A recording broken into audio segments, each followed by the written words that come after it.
আপনারা দেখছেন নিউজ আজকে স্বরূপনগর, সাথে আমি সৈয়দ রেজওয়ানুল হাবিব। স্বরূপনগর ব্লকের দত্তপাড়ায় টিএমসির দলীয় কার্যালয়ের শিলান্যাস করলেন স্বরূপনগরের জনপ্রিয় বিধায়ক বীণা মণ্ডল। এখন শুনুন বিস্তারিত। আজ 8ই সেপ্টেম্বর বিকালে স্বরূপনগর বিধানসভা কেন্দ্রের গোবিন্দপুর গ্রাম পঞ্চায়েত এলাকার দত্তপাড়া গুণরাজপুর জোন কমিটির উদ্যোগে নিজস্ব জমির উপর দলীয় কার্যালয় স্থাপনের জন্য শুভ শিলান্যাস করলেন ফিতে কেটে স্বরূপনগর বিধানসভা কেন্দ্রের 3 বারের জনপ্রিয় বিধায়ক শ্রীমতী বীণা মণ্ডল। ফিতে কেটে ইটের উপর বালি সিমেন্ট মাখিয়ে তিনি এই কাজের শুভ সূচনা করে বলেন, দীর্ঘদিন দলীয় কর্মীদের আবেদন পূরণ করতে পেরে আমিও খুশি। এই কার্যালয় তৈরি হওয়ার পর এখানে বসেই দলীয় কার্যপ্রণালী করতে পারবে কর্মীরা।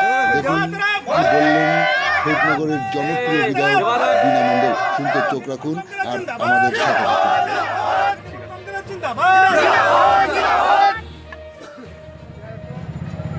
দীর্ঘদিন পর, বলা যায় 98 সালের পর থেকে আজকে স্বরূপনগর এই যে দত্তপাড়া গুণরাজপুর জোনে নিজস্ব জমির উপরে দাঁড়িয়ে পার্টি কার্যালয় ভিত্তি স্থাপন করলেন। এই সময় আপনি কি বার্তা দেবেন? খুবই ভালো লাগছে। আমরা আজকের সমস্ত নেতৃত্বরা এখানে এসে উপস্থিত হয়েছি। আমার ব্লক সভাপতি জিয়াউর রহমান, উপপ্রধান, প্রধান, অঞ্চল প্রেসিডেন্ট, এসসি সেলের সভাপতি সহ মেম্বার, সমস্ত তৃণমূলের নেতৃত্বরা আজকের আমরা দত্তপাড়ার বাজারে পার্টি অফিসের আজকের আমরা ভিত্তি প্রস্তর উদ্বোধন করলাম এবং সমস্ত নেতৃত্বরা আমরা এখানে বসেই মিটিং করব।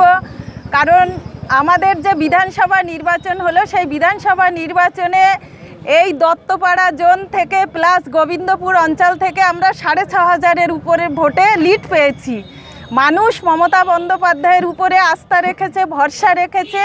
তাই তো আগামী দিনে আমরা আজকে দত্তপাড়ায় আমাদের তৃণমূলের পার্টি অফিস সূচনা আমরা করলাম এবং বসে সমস্ত নেতৃত্বরা মানুষের যা চাওয়া পাওয়া, মমতা বন্দ্যোপাধ্যায়ের যেসব উন্নয়ন, সেই বার্তা আমরা মানুষের কাছে পৌঁছে দেব।